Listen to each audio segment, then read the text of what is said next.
Take দুনিয়া আর রাজনীতির পর এবার ক্রীড়া জগতের নক্ষত্ররা নামলেন বিশ্বের দীর্ঘতম সমুদ্র সৈকতে।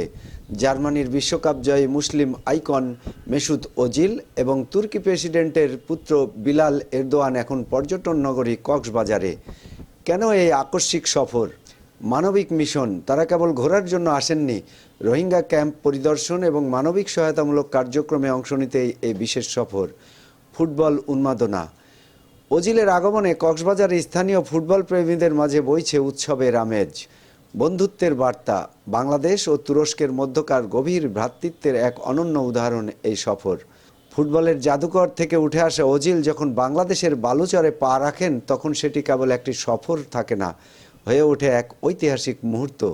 রোহিঙ্গাদের প্রতি ওজিলের দীর্ঘদিনের সমর্থনের কথা আমরা সবাই জানি, আর সেইটা নেই হয়তো তিনি আজ বাংলার মাটিতে। আপনি কি ওজিলের ফ্যান? প্রিয় তারকাকে নিজের দেশে দেখে আপনার অনুভূতি কি?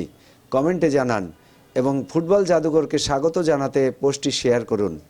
সাইদুর রহমান, স্পোর্টস ডেস্ক, নবরূপ টিভি।